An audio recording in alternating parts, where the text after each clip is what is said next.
নমস্কাৰ পিএম জ্ঞানলৈ আপোনালোকক স্বাগতম জনাইছোঁ। আজি আমি অনুষ্ঠিত হৈ যোৱা DHS কুৱেশ্যন পেপাৰখনৰ বিষয়ে অলপ ডিছকাছ কৰিম। আজিৰ কুৱেশ্যন পেপাৰখনত ফাৰ্ষ্ট কুৱেশ্যনটো আছিল question number 1, what is the synonym of bright, অৰ্থাৎ ব্ৰাইটৰ সমাৰ্থক শব্দ কি? ইয়াৰে যিখিনি নেকি অপশ্যন দিয়া আছে তাৰ ভিতৰত শুদ্ধ উত্তৰটো হ'ব option B, brilliant. Next question number 2, what is the feminine gender of wizard, অৰ্থাৎ উইজাৰৰ স্ত্ৰীলিংগ কি? ইয়াৰে যিখিনি নেকি অপশ্যন আছে তাৰে ভিতৰত শুদ্ধ উত্তৰটো হ'ব option A, which. Question number 3, what is the group of elephant called, অৰ্থাৎ হাতীৰ জাকক কি বুলি কোৱা হয়?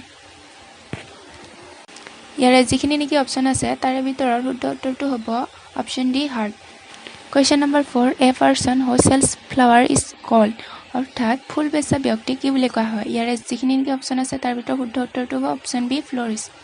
Question number 5, complete the following proverb, অৰ্থাৎ তলত দিয়া প্ৰভাৱটো সম্পূৰ্ণ কৰিবলৈ কৈছে। ইয়াতে আছে an idle brain is the devil's desk, ইয়াৰে যিখিনি নেকি অপশ্যন দিয়া আছে তাৰ ভিতৰত শুদ্ধ উত্তৰটো হ'ব option B, workshop.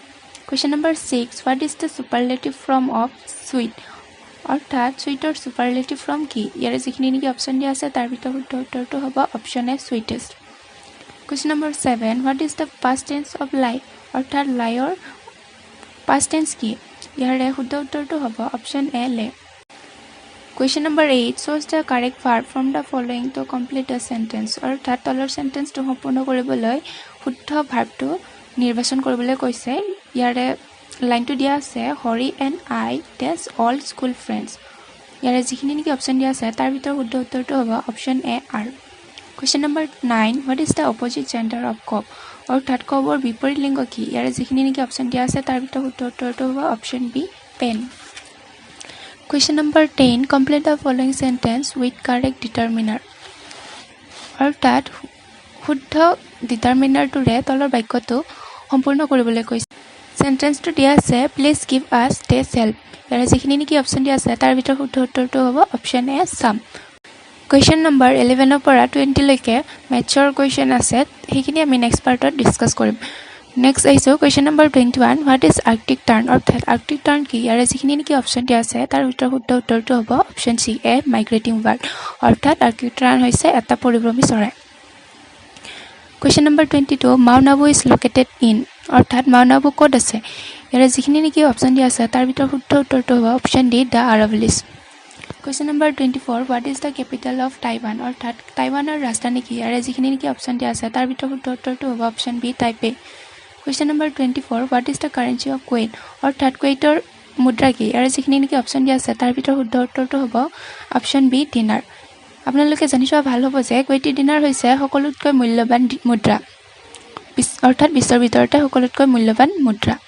Question number 24, which of the following is the largest continent in the world, অৰ্থাৎ বিশ্বৰ আটাইতকৈ ডাঙৰ মহাদেশখনৰ নাম কি? ইয়াৰে যিখিনি নেকি অপশ্যন দিয়া আছে আমি সকলোৱে জানো, শুদ্ধ উত্তৰটো হ'ব option A, Asia. Question number 26, Varanasi is situated on the bank of which river, অৰ্থাৎ বাৰাণসী কোনখন নদীৰ পাৰত অৱস্থিত? ইয়াৰে যিখিনি নেকি অপশ্যন দিয়া আছে তাৰ ভিতৰত শুদ্ধ উত্তৰটো হ'ব option C, Ganga. Question number 27, which of the following cities is known as pink city, অৰ্থাৎ তলৰ কোনখন চহৰক পিংক চিটি হিচাপে জনা যায়? ইয়াৰে যিখিনি নেকি অপশ্যন দিয়া আছে তাৰ ভিতৰত শুদ্ধ উত্তৰটো হ'ব option A, Jaipur. Question number 28, what waterway কানেক্টছ the Andaman C with south China C, অৰ্থাৎ কোনটো ৱাটাৰৱে আন্দামান চি আৰু চাউথ চাইনা চিক কানেক্ট কৰিছে? ইয়াৰে যিখিনি নেকি অপশ্যন দিয়া আছে তাৰ ভিতৰত শুদ্ধ উত্তৰটো হ'ব option A, strait of Malacca. Question number 28, who is the author of the book David Copperfield, অৰ্থাৎ ডেভিড কপাৰফিল্ডৰ লিখক কোন? ইয়াৰে যিখিনি নেকি অপশ্যন দিয়া আছে তাৰ ভিতৰত শুদ্ধ উত্তৰটো হ'ব অপশ্যন ডি, চাৰ্লছ ডিকেন্স।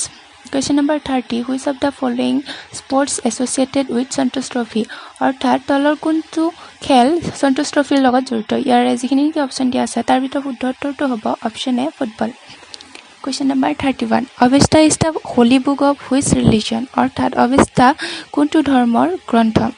ইয়াৰে যিখিনি নেকি অপশ্যন দিয়া আছে তাৰ ভিতৰত শুদ্ধ উত্তৰটো হ'ব option A, Zoroastrianism. Question number 32, who wrote the Harry Potter series of books, অৰ্থাৎ হেৰী পটাৰ বুকখনৰ চিৰিজটো কোনে লিখিছিল? ইয়াৰে যিখিনি নেকি অপশ্যন দিয়া আছে তাৰ ভিতৰত শুদ্ধ উত্তৰটো হ'ব option D, J K. Rowling. Question number 33, what is the other name of Chanakya, অৰ্থাৎ চাণক্যৰ আন এটা নাম কি? ইয়াৰে যিখিনি নেকি অপশ্যন দিয়া আছে তাৰে শুদ্ধ উত্তৰটো হ'ব অপশ্যন বি, কৌটিল্য। চাণক্যৰ আৰু এটা নাম আছে হেতু নামটো হৈছে বিষ্ণুগুপ্ত আপোনালোকে মনত ৰাখি থব কেতিয়াবা আহিব পাৰে question number 34 who was the first human to walk in the space অৰ্থাৎ মহাকাশত খোজ কৰা প্ৰথমজন মানৱ কোন ইয়াৰ যিখিনি নেকি অপচন দিয়া আছে তাৰ ভিতৰত শুদ্ধ উত্তৰটো হ'ব option D আলেক্সেই Leonov Question number 35. The taste of India is the brand slogan of which company? অর্থাৎ The taste of India কোনটো কোম্পানীৰ brand slogan?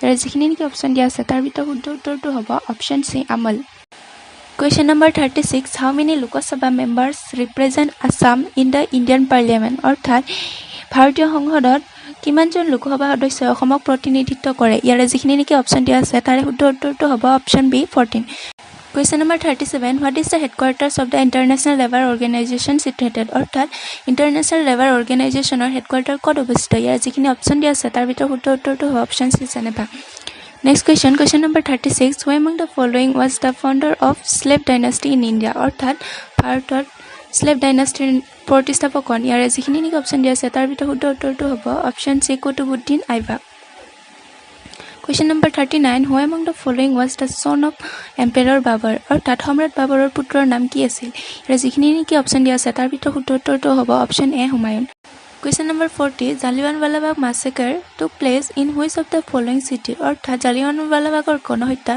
কোনখন চহৰত হৈছিল ইয়াৰ যিখিনি নেকি অপচন দিয়া আছে তাৰ ভিতৰত শুদ্ধ উত্তৰটো হ'ব option B Amritsar Question number 41. Which of the following is also known as common salt? অৰ্থাৎ তলৰ কোনটো সাধাৰণ নিমখৰ নামেৰেও জনা যায় ইয়াতে যিখিনি নেকি অপচন দিয়া আছে তাৰ ভিতৰত শুদ্ধ উত্তৰটো হ'ব option C sodium chloride Question number 41. Typhoid fever is a disease caused by অৰ্থাৎ টাইফয়েড ৰোগ কিহৰ দ্বাৰা সৃষ্টি হয় ইয়াৰ যিখিনি নেকি অপচন দিয়া আছে তাৰ ভিতৰত শুদ্ধ উত্তৰটো হ'ব option B bacteria Question number 43. Which among the following disease is not spread by mosquitoes? অৰ্থাৎ তলৰ কোনটো মহৰ দ্বাৰা সংক্ৰমিত নহয় ইয়াৰ যিখিনি নেকি অপচন দিয়া আছে তাৰ ভিতৰত শুদ্ধ উত্তৰটো হ'ব অপচন সি কালা আজাৰ Question number 44. Deficiency in iron causes অৰ্থাৎ আইৰণৰ অভাৱ হ'লে কি হয় ইয়াৰ যিখিনি নেকি অপচন দিয়া আছে তাৰ ভিতৰত শুদ্ধ উত্তৰটো হ'ব option C anaemia Question number 45.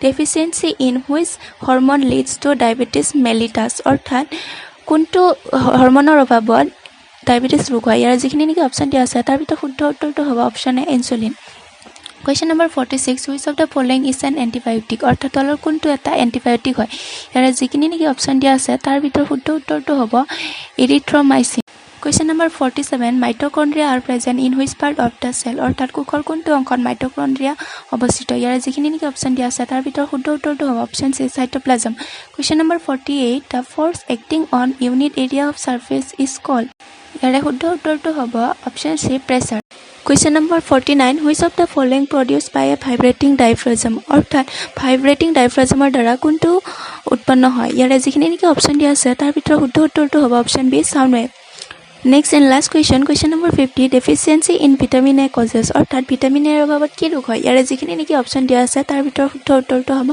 Option B night blindness So friends আপোনালোকে ইয়াৰ কেইটা কোৱেশ্চন আনসাৰ কৰিলে আৰু কিমানটা শুদ্ধ উত্তৰ হ'ল বা আপুনি কিমান পাব সেইখিনি আপোনালোকে কমেন্টত উল্লেখ কৰিব আজিলৈ ইমানেই ধন্যবাদ